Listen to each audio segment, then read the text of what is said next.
Perfecto. Ya puedes comenzar, Javier. De acuerdo. Bueno, buenas noches. ¿Se me escucha bien? O solo que me digan, ok, Sí. perfecto. Eh, muchas gracias. Le doy muchas gracias a Dios por permitirme compartir con ustedes lo que he aprendido, lo que he vivido de esta maravillosa enseñanza. Cuando me mandan la invitación que dice, bueno, la clave de Jesucristo para el entrenamiento de líderes o para el liderazgo, y por Javier Morán, pues se oye bonito. Pero antes que nada quiero aclarar que este es el trabajo inmenso que han hecho otros maestros, que han escudriñado la palabra, que la han consolidado en varios estudios. Uno de ellos, de John Nestle, que se llama El liderazgo en el cuerpo de Jesucristo. De ahí es esta extracción. Pero me ha tocado tanto y le he enseñado. Es un taller que estamos enseñando en El Salvador cada mes, una vez al mes en el EISI del Salvador. Ustedes conocen a Teisita y bueno, y a otros de nuestros hermanos aquí. Y llevamos un año, más de un año estudiando todo este taller. Y esta extracción precisamente es mind blowing, como dicen allá en el norte, que te hace clic en la mente y te abre las puertas para comprender cuál es la clave para el verdadero liderazgo o el liderazgo genuino. Cualquier entrenamiento en el liderazgo que se haya dado en la primera iglesia o en la iglesia del primer siglo, tiene que haber sido de las lecciones que nuestro Señor les enseñó originalmente a sus apóstoles. ¿Y cuáles eran los criterios para poder ser aceptado en el liderazgo o en el discipulado, se puede decir? Bueno, lo podemos leer. De hecho, pues esto es lo que vamos a hacer. Vamos a extraer de la palabra esas claves y verán que realmente Dios es maravilloso y cuando uno comprende completamente, eh, no deja de arder nuestro corazón para poder compartirlo. En Hechos 1, del 21 al 23, son los criterios de los candidatos que los apóstoles decidieron llenar esta vacante que quedó abierta cuando Judas Iscariote murió. Y les leo. Es necesario, pues, que de estos hombres que han estado juntos con nosotros todo el tiempo que el Señor Jesús entraba y salía entre nosotros, comenzando desde el bautismo de Juan hasta el día en que de entre nosotros fue recibido arriba, uno se ha hecho testigo con nosotros de su resurrección. Y señalaron a dos, a José llamado Barsabás, que tenía por sobrenombre Justo, y a Matías. Y al final la suerte, dice, cayó sobre Matías. Hay una clave específica en este escrito que dice que estaba con ellos en todo el tiempo en que Jesús salía y entraba.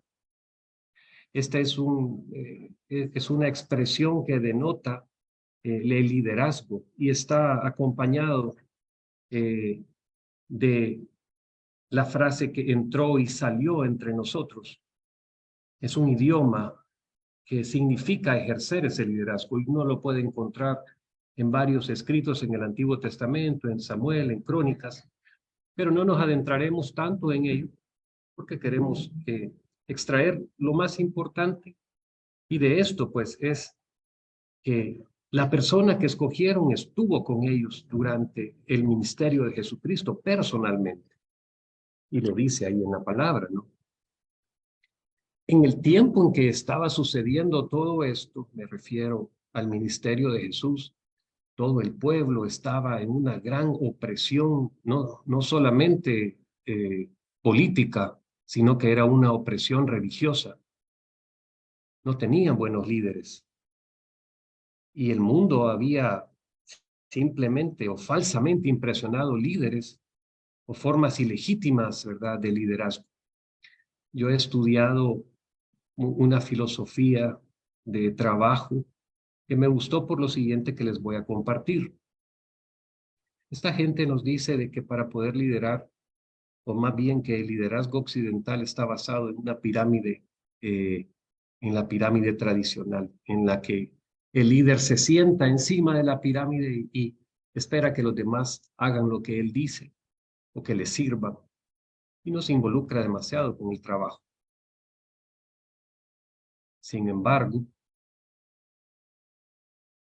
en la forma oriental de donde venía esta filosofía de trabajo que les estoy compartiendo, se habla de la pirámide invertida en el que el líder es el servidor, en el que el líder se encarga de que la gente tenga las herramientas, tengan los procesos, el entrenamiento y todos los recursos necesarios para hacer buen su trabajo. Entonces el servilismo queda fuera, al contrario, ¿verdad? El líder es el que sirve. Entonces cuando Jesús llega, era esta opresión religiosa entre la espada y la pared, entre los romanos y entre, podemos decir, los fariseos. Entonces, el líder tiene que destacar y él vino, Jesús, a anteponerse completamente, ya que nos demostró que el mejor líder debe ser el mejor servidor, que debemos ser compasivos, que debemos tener a la palabra de Dios en nuestras mentes como nuestro estándar en todo aspecto, para tener la moral alta y para creer con todo nuestro corazón para que las cosas imposibles sucedan, como lo vamos a ver. Jesús enseñó a sanar, a hacer milagros en su nombre e incluso a amar a sus enemigos, algo que es casi que inconcebible. Y estas lecciones de liderazgo son sobre las cuales se ha construido los fundamentos de la iglesia en el cuerpo de Jesucristo como tal, que somos nosotros quienes hemos creído en Dios por medio de Jesucristo, lo hemos confesado con nuestra boca y hemos declarado que creemos, hemos creído en nuestro corazón que Dios le resucitó de los muertos. Entonces, en este liderazgo, lo que vamos a ver hoy es un punto de inflexión tan importante porque comenzó una nueva fase. Y este evento sucedió, es decir, el hito de decir, ya vamos avanzando, cuando alguien o alguno de los apóstoles se dio cuenta cuál era la clave, cuando alguno de los apóstoles levantó la mano y le dijo, que ustedes verán más adelante, ¿verdad? Si eres tú, Señor, hazme ir a caminar sobre las aguas. Y Jesús le dice, ven. Pues este tipo, obviamente, ¿verdad? Estamos hablando de Pedro. Y la lección más grande que vamos a recibir hoy es acerca de la compasión. Porque la compasión es la verdadera clave al liderazgo. Y bueno, lo vamos a ver en un día en la vida de Jesucristo. De hecho, ese es un estudio que John Nessel hace, lo comparte. Por alguna razón yo no había escuchado de él hasta hace unos meses en los que empecé a estudiar. Wow, y me pareció tan maravilloso para poderlo compartir, porque hay una de las claves fundamentales para la investigación bíblica, se llama la acumulación escritural. Es decir, que podemos discernir la verdad de los hechos sucedidos cuando ponemos a los 4 evangelios que hablan de un mismo tema, que no se contradicen, sino que se complementan. Y vamos a ver que además del día de la crucifixión, hay otro día importantísimo que son mencionados en los 4 evangelios. Los 4 evangelios cubren este día. Y cuando lo empezamos a ver así en secuencia y no sesgadamente o sin el contexto completo, es que realmente uno dice, ahí está la clave. Esto es lo que llena mi corazón para poder compartir. Y lo encajamos en un orden cronológico y vamos a ver esa imagen vívida de Jesucristo enseñando en medio de una tempestad realmente. Vamos a ser capaces de vivir lo que Él vivió, sentir lo que Él sintió por medio de la palabra que vamos a leer y compartir. Vamos a ver cómo Dios trabajó con él. Y bueno, comencemos nuestro relato en Mateo. En Mateo 14 vamos a leer un buen párrafo, los 13 primeros versículos. Y imagínense ustedes, cuando uno no lo lee, lo pasa así de largo, pero es una situación realmente macabra. En aquel tiempo, Herodes, el tetrarca, oyó de la fama de Jesús y dijo a sus criados: este es Juan el Bautista, ha resucitado de los muertos, y por eso actúan en él estos poderes. Porque Herodes había prendido a Juan y le había encadenado y metido en la cárcel por causa de Herodías, mujer de Felipe su hermano. Porque Juan le decía: no te es lícito tenerla. Y Herodes quería matarle, pero temía al pueblo, porque tenían a Juan por profeta. Pero cuando se celebraba el cumpleaños de Herodes, la hija de Herodías danzó en medio y agradó a Herodes, por lo cual éste le prometió con juramento darle todo lo que pidiese. Ella, instruida primero por su madre, dijo: dame aquí en un plato la cabeza de Juan el Bautista. Entonces el rey se entristeció. Pero a causa del juramento y de los que estaban con él a la mesa, mandó que se la diesen y ordenó decapitar a Juan en la cárcel. Y fue traída su cabeza en un plato y dada a la muchacha. Y ella la presentó a su madre. Entonces llegaron sus discípulos y tomaron el cuerpo y lo enterraron, y fueron y le dieron las nuevas a Jesús. Oyéndolo Jesús, se apartó de ahí en una barca a un lugar desierto y apartado. Aquí estamos viendo al mal en todo su esplendor, digamos, en todo color. Había tratado de matar a Jesús desde pequeño, ¿verdad? Ustedes saben todo esto. Pero ahora pues consiguió el propósito de decapitar al único hombre de Dios que había parado, además de Jesús. Pero ¿cómo se habrá sentido Jesús? Porque era su primo. So, imagínense ustedes. Es decir, y además una muerte así. ¿Qué día tan difícil comenzó?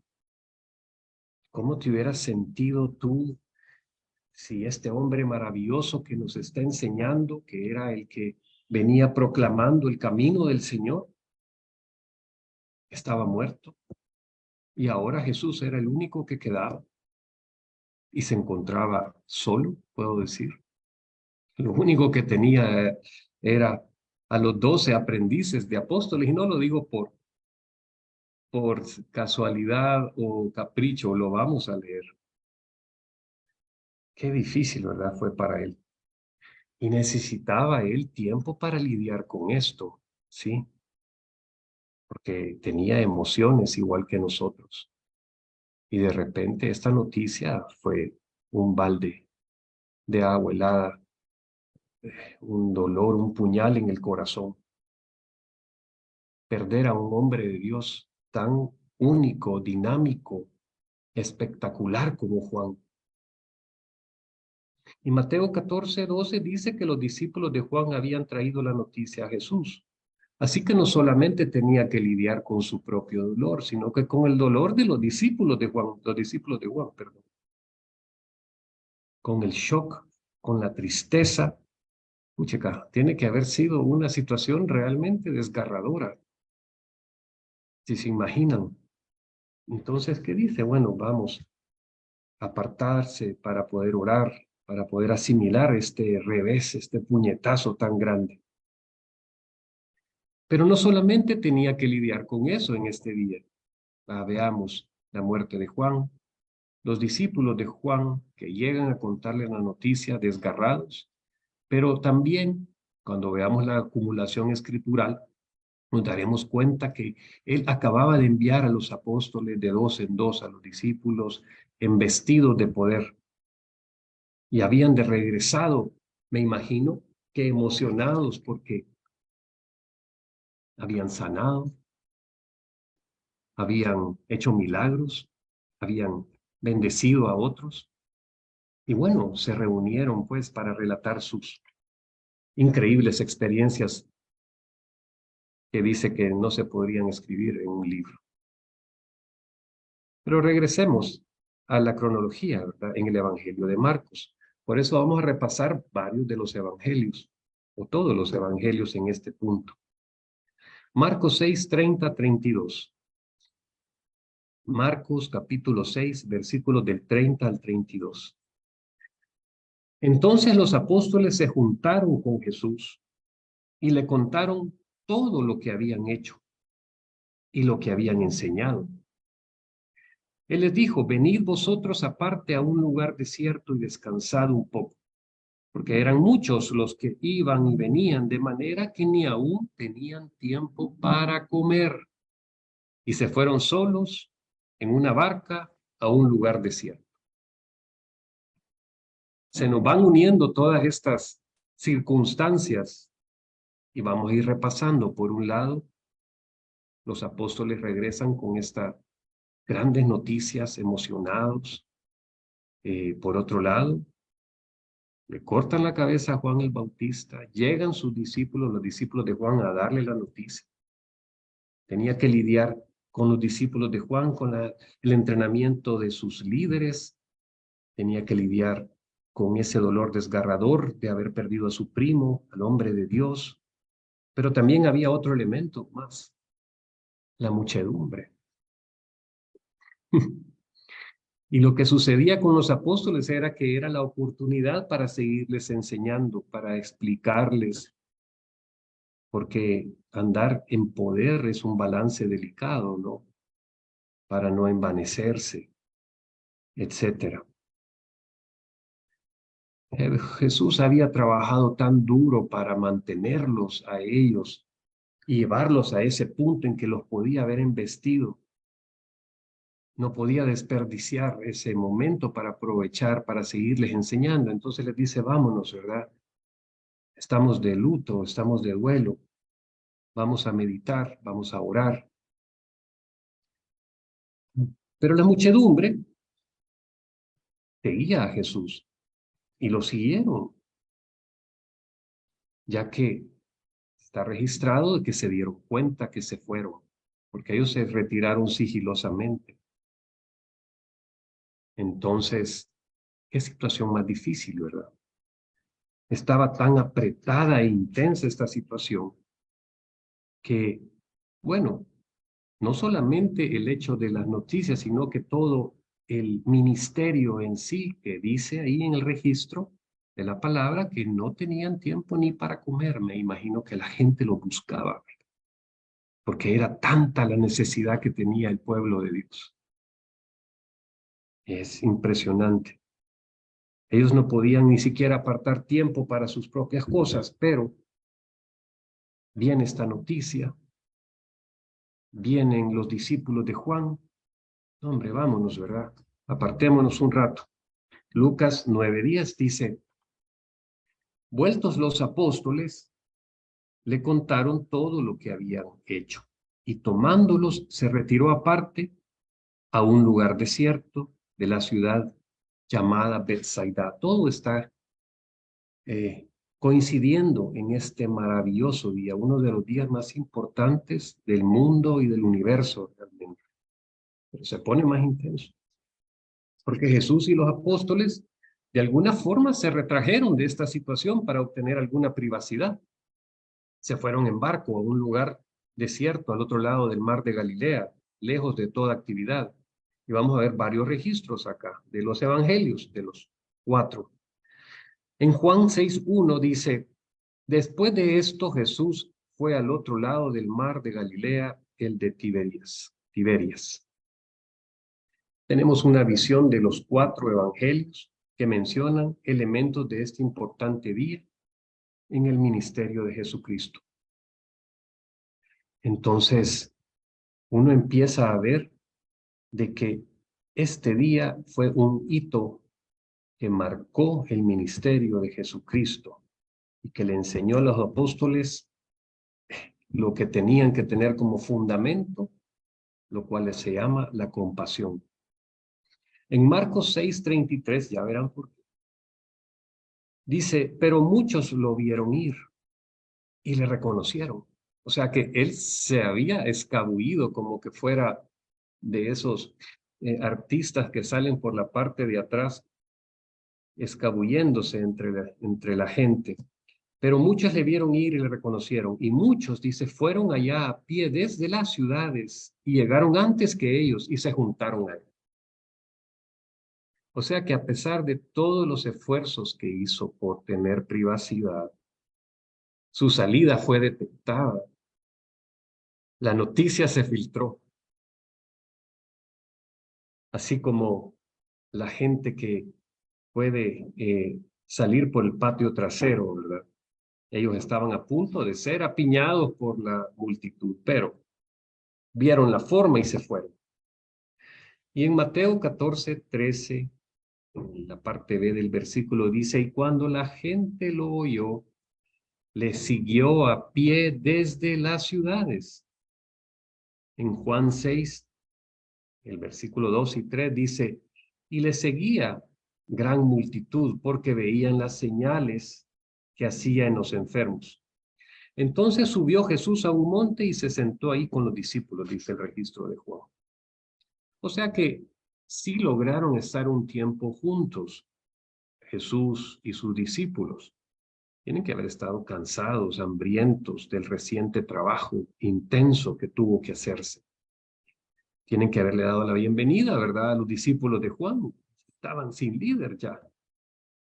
Juan 6:3 dice que se sentó con ellos y eso en la cultura bíblica significa que pasó algún tiempo con ellos y posiblemente hablaron de la pérdida de Juan y de lo que estaba por venir, de cómo iban a distribuir a los discípulos de Juan en sus asignaciones. Imagínense ustedes en su ministerio y la consolación que necesitaban sus corazones.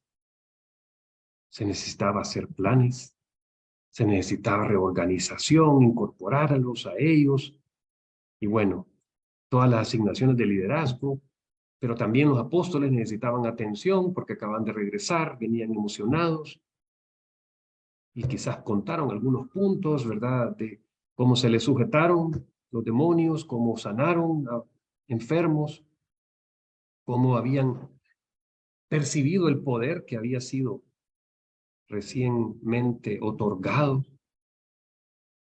Y eso era lo importante para los discípulos en ese momento. Pero no habían tenido suficiente tiempo con él, con Jesús. Ni tampoco Jesús había tenido el tiempo en privado que necesitaba para orar con su Padre. Y continuemos el relato.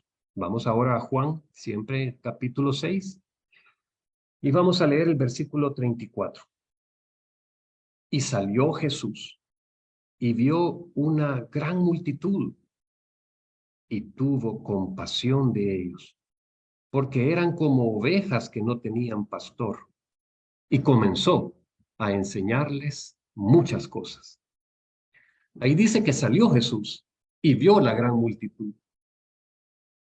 Sí se dieron cuenta que lo seguían posiblemente, pero cuando sale y ve alrededor de 5,000 hombres con mujeres y niños, 5,000, o sea, una gran multitud. Quizás estaban sentados, departiendo arriba en la montaña, en algún lugar, cuando sale y los ve a todos, una gran cantidad de gente, ¿no? Y esta gente, dice el registro en la palabra, que los había seguido corriendo desde la ciudad, estaban lejos. O sea que no habían llevado ni siquiera qué comer. Estaban en tal necesidad, ¿verdad?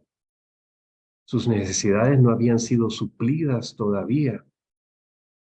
La muerte de Juan el Bautista había llegado recientemente bueno, tan recientemente como el día iba avanzando. Así que ahí estaban todos y Jesús tenía que hacer algo, ¿no? Y él podría haber dicho, puchica, esta gente no se da cuenta que estoy de luto, no me dejan solo.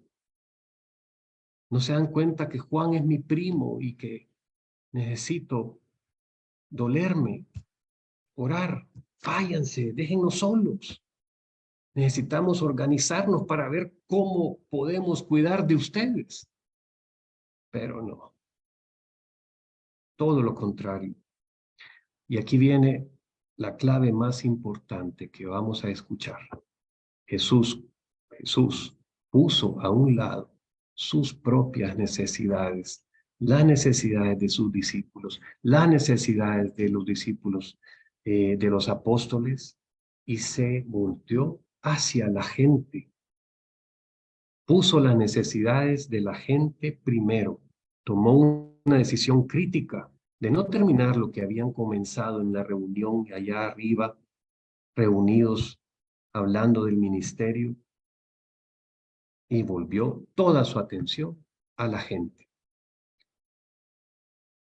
Díganme si no es cierto que a veces uno está y que llega gente, que hay días en los que uno dice, pero qué molesta.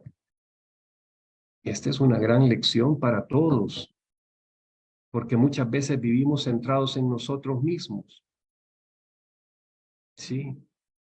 Y obviamos las necesidades de la gente. Ya no digamos aquí cerca en nuestro núcleo. Yo a veces practico eso porque cuando Claudia, que la acaban de ver, estaba más chiquita, los niños no entienden si uno está en el trabajo o en lo que sea, ¿verdad? Pero yo practicaba de esa forma y decía, bueno, ella tiene necesidad, voy a hacer mis cosas a un lado, vamos a ver cómo resulta. Se ríe Yanni porque mi esposa, porque no me deja mentir. Y yo lo hacía así como que a propósito, porque al principio era, chica, no tengo tiempo, ¿verdad? Pero Dios va a honrar ese tiempo que tú necesitas cuando se lo otorgas a la gente que necesita. Entonces Jesús fue movido a compasión. Mateo 14:14 dice, y saliendo Jesús vio una gran multitud y tuvo compasión de ellos y sanó a los que de ellos estaban enfermos. Regresemos a todo lo que hemos hablado del día. Matan a Juan el Bautista, regresan los apóstoles, vienen los discípulos, están abrumados, demasiada intensidad, vámonos para allá, la multitud los sigue, no se pueden escapar. Y entonces Jesús entiende la voluntad de su Padre. Era tal la necesidad que tenía la gente que dejó todo a un lado, incluso su propio dolor, y se volcó hacia la gente. Fue movido a compasión. Toda la planeación, sus propias necesidades, las necesidades de los apóstoles fueron apartadas a un lado y todo su pensamiento ahora era para la gente. Todos los preparativos que tenía que hacer, todo eso dejó a un lado. Y ahora estaba de pie enfrente de una multitud de 5,000 personas que lo necesitaba, que necesitaba ese pan. Estaba sin previa planificación dispuesto a salir por encima de todo. Él confió en su Padre que supliría su entendimiento para las soluciones y dirección espiritual. Y Marcos 6 dice que comenzó a enseñarles muchas cosas. Y aquí es un hito importante. Esa palabra comenzó enfatiza ese hito crucial. Cuando dejó a un lado todo lo demás y se puso a él mismo y a toda la situación en manos de Dios. Esta es otra señal que indica la importancia de este evento. Y miren, se me viene a la memoria un versículo que lo busco en este momento. Está en Filipenses 2,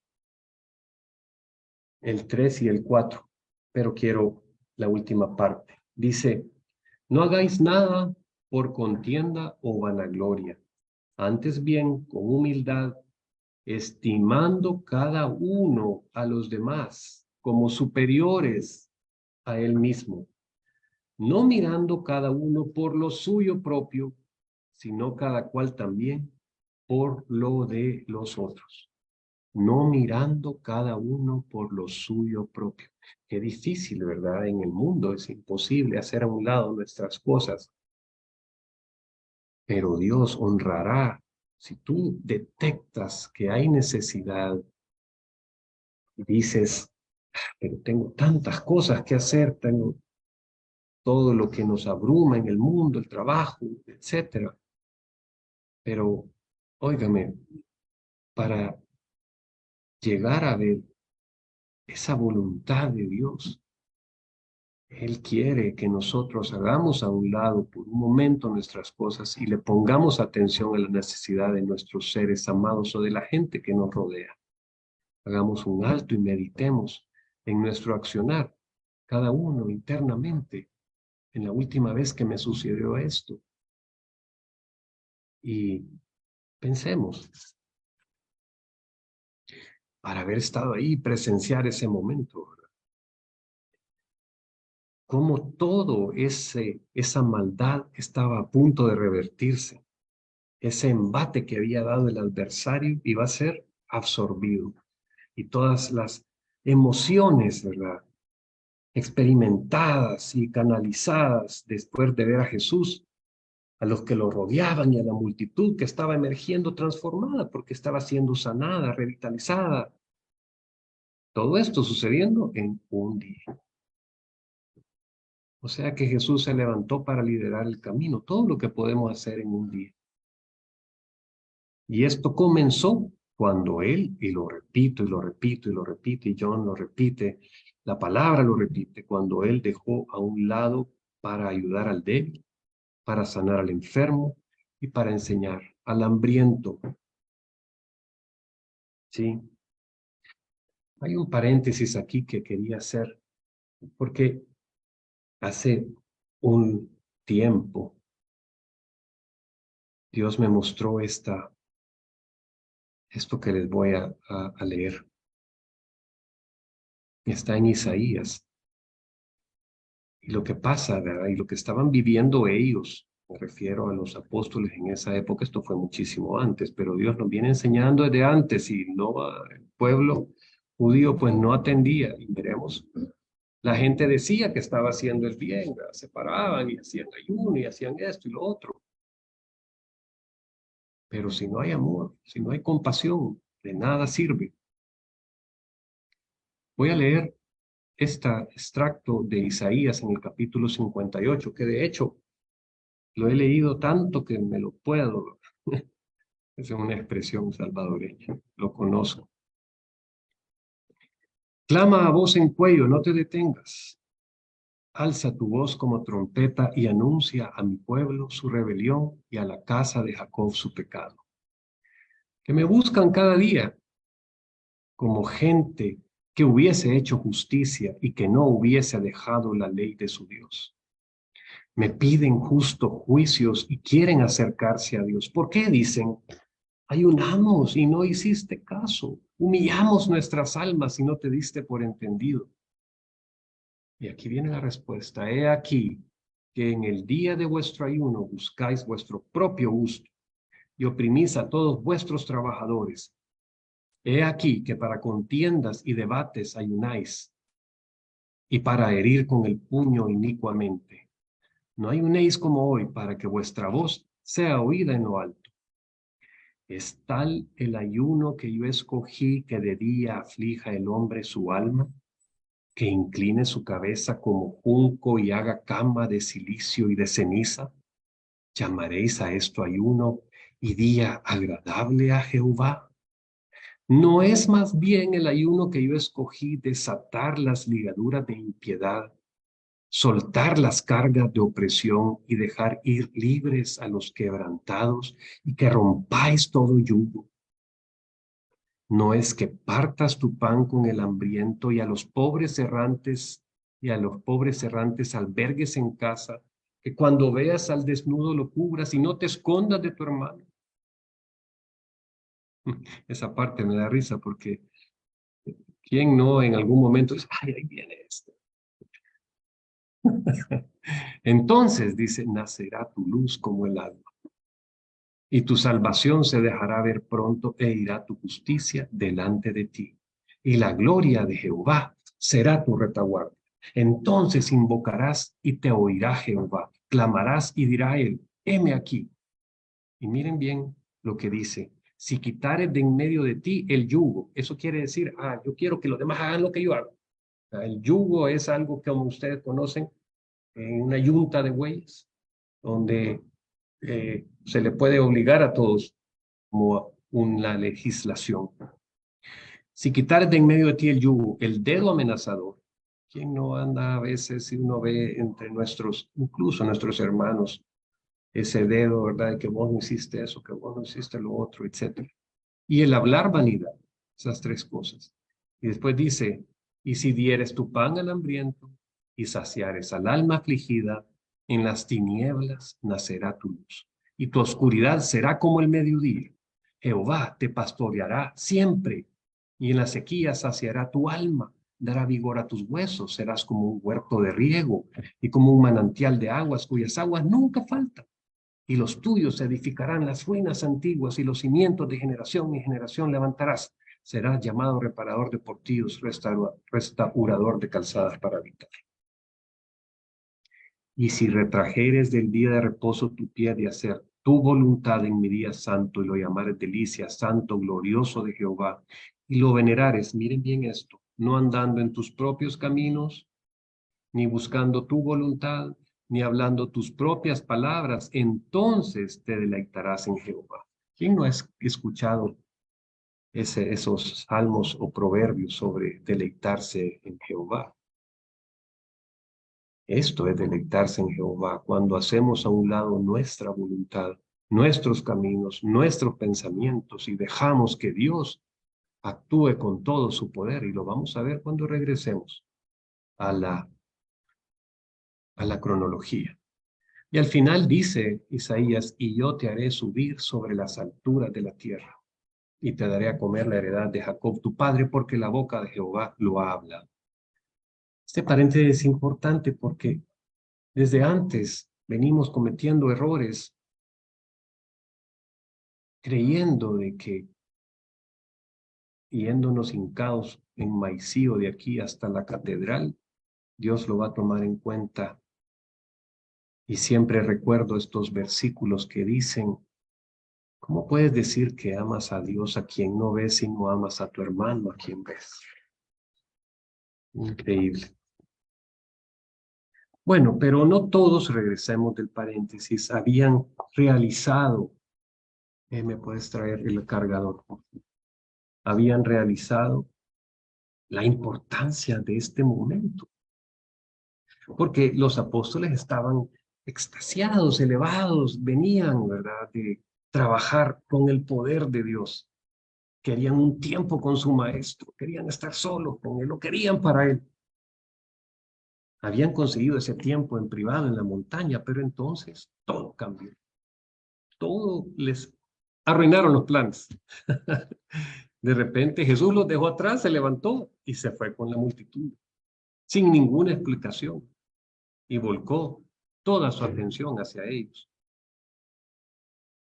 Y veamos ahorita lo que estamos hablando del endurecimiento de los corazones de los apóstoles. Marcos 6, 35 y 36 dice, cuando ya era muy avanzada la hora, sus discípulos se acercaron a él. Permítanme un segundo.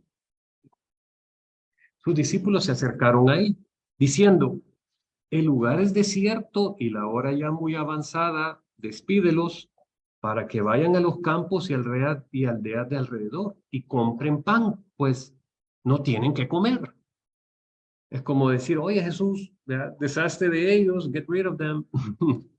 Ellos vinieron hasta aquí, ni siquiera trajeron comida. Eso es lo que los discípulos, los apóstoles podían ver.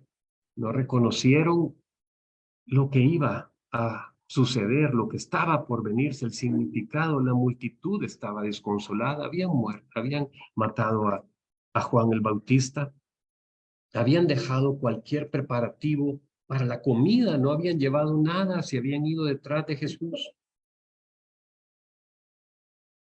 solo para tener el chance de estar con él.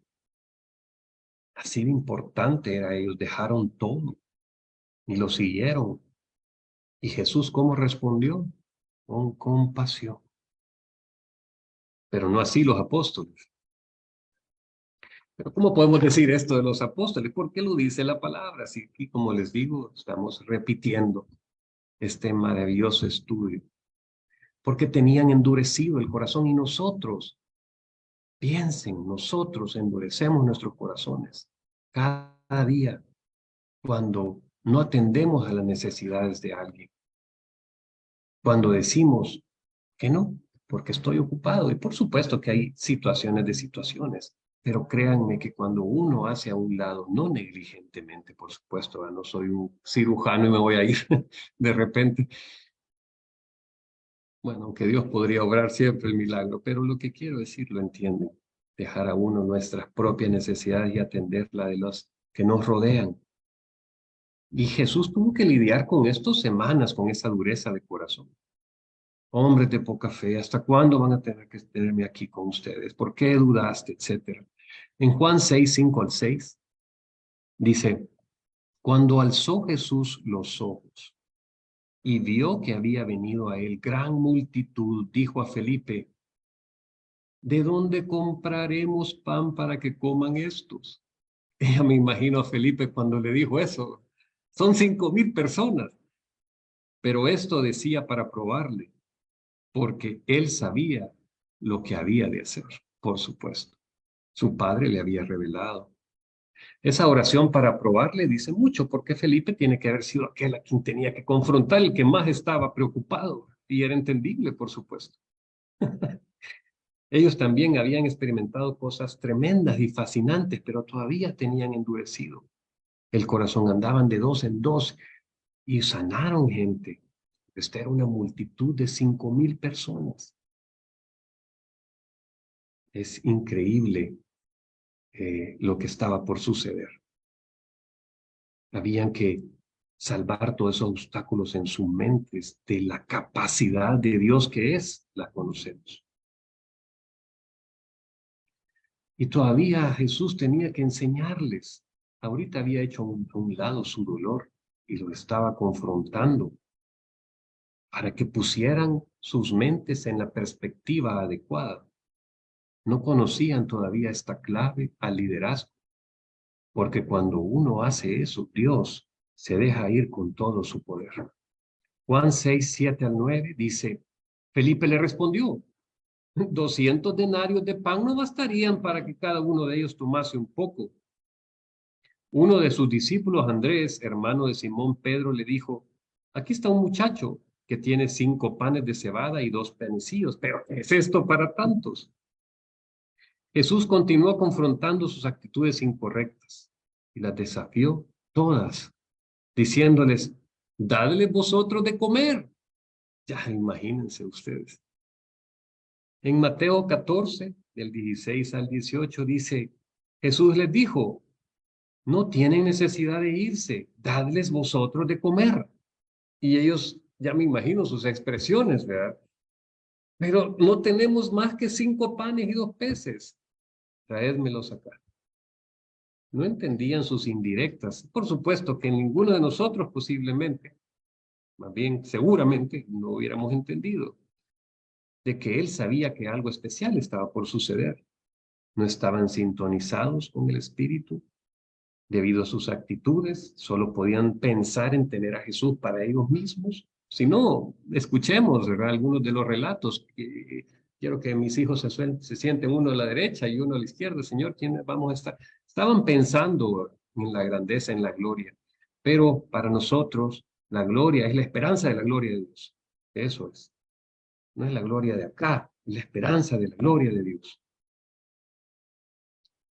Entonces, tienen que haber sentido a la gente, ¿no? No, chica, nos aguaron todos los planes. Mándalos a sus casas, que se vayan. Entrometidos en el tiempo con el maestro. Bueno, después de todo, esa era la razón por la cual se habían apartado, ¿no? Y habían salido en la barca hacia Galilea, a través de Galilea. Ahora, imagínense cómo quedaron con la boca abierta cuando Jesús hizo el siguiente movimiento, porque aquí viene y los involucra. En el mismo día, Marcos 6, 39, 40, dice, y les mandó que hiciesen recostar a todos por grupos sobre la hierba verde. Y se recostaron por grupos de 100 en 100 y de 50 en 50. Ahora ya los había comprometido, y a mí imagino a la gente, váyanse. Cuando estaba enseñando esto en el ACIS pasado, ¿cuántos somos nosotros? Yo somos como 30. Pero imagínense, eran grupos de 50, de 100. Si hubieran sido 100, eran no sé cuántos grupos, 50 grupos de 100. Increíble, era una multitud, ¿verdad? Y todo el tiempo que ocuparon para organizarlos, etcétera. Lucas 9, 14, 17. Me imagino preguntándose, ¿qué van a hacer? ¿Qué va a hacer Jesús ahora? Y eran como 5,000 hombres. Entonces dijo a sus discípulos, hacedlos sentar en grupos de 50 en 50, y así lo hicieron, haciéndolos sentar a todos. Y tomando los 5 panes y los 2 pescados, levantando los ojos al cielo, los bendijo y los partió. Y dio a sus discípulos para que los pusiesen delante de la gente.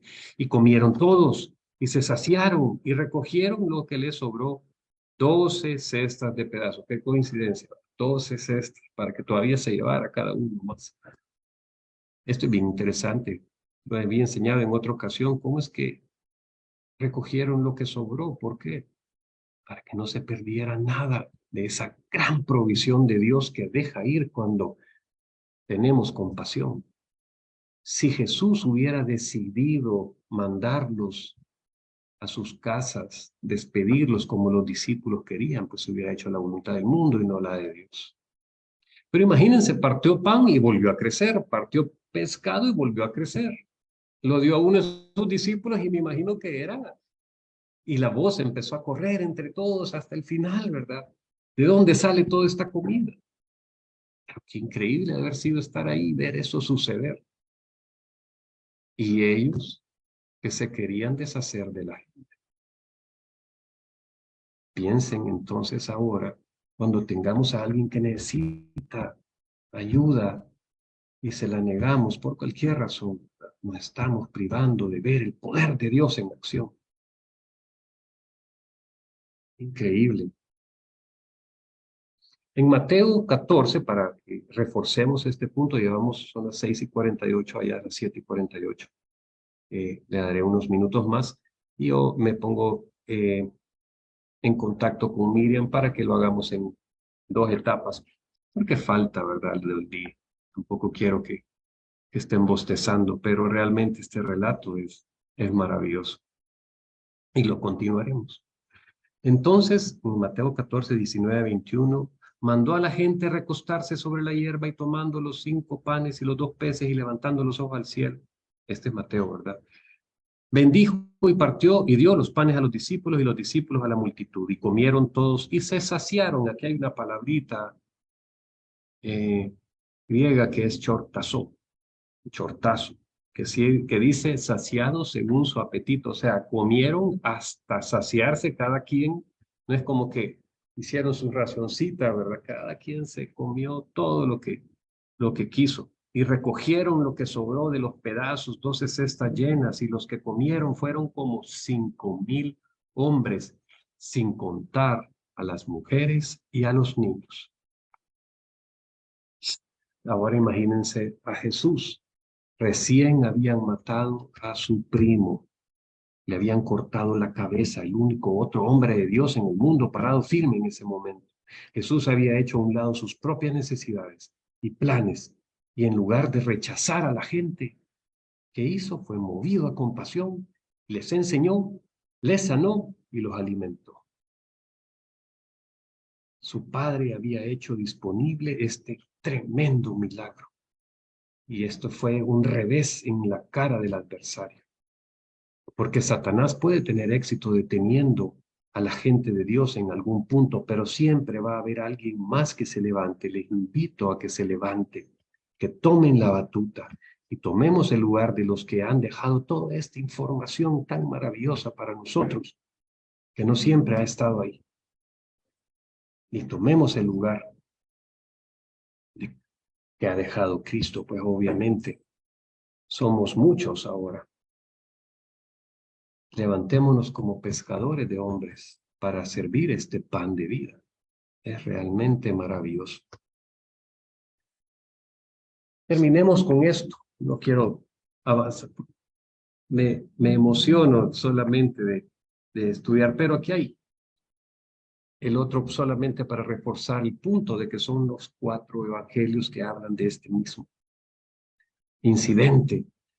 Juan 6, del 10 al 13, dice: entonces Jesús dijo: haced recostar la gente. Y había mucha hierba en aquel lugar, y se recostaron como en número de 5,000 varones. Y tomó Jesús aquellos panes, y habiendo dado gracias, los repartió entre los discípulos entre los que estaban recostados, asimismo de los peces, cuánto querían. Y cuánto se hubieran saciado, dijo a sus discípulos: recoged los pedazos que sobraron, para que no se pierda nada. Recogieron pues y llenaron 12 cestas de pedazos que de los 5 panes de cebada sobraron. Aquí ocupan una palabrita, ese periseo, dice en griego, que abundaron, era una sobreabundancia que sobraron a los que habían comido. Ahora imaginen cómo la noticia se filtró entre la muchedumbre, y cuando veían aparecer esos platos, bueno, cestas, esa comida en abundancia, las expresiones de las caras de los discípulos, se les ha de haber olvidado todo y haber dicho: pucha, y nosotros que los queríamos despachar. Estas cosas increíbles están ocurriendo, hay demasiadas lecciones aquí. En Juan 6:11 contiene la frase: cuánto querían. Cuánto querían. Esta es una postal de la provisión de Dios. Porque Dios podría haber detenido, podría haberle dado un pescadito a cada uno. No, esto fue los cielos abiertos. Él podría haber detenido, pero no, hasta que se saciaron según sus apetitos. Esto es lo que está disponible cuando quiera que tú oras. Una respuesta abundante, tú oras y tú crees. Una respuesta abundante, no una respuesta ligera de Dios. Dios no es un Dios ligero, es Dios, ¿verdad?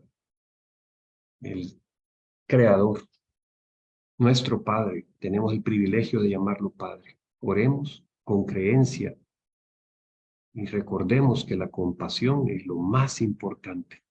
Eso es lo que nos enseñó nuestro Señor Jesucristo. Lo dejamos hasta acá. Le daremos en una segunda parte para continuar el día, porque el día no ha acabado y terminó hasta en la madrugada. Así que Dios los bendiga en el nombre de Jesucristo. Amén. Miriam.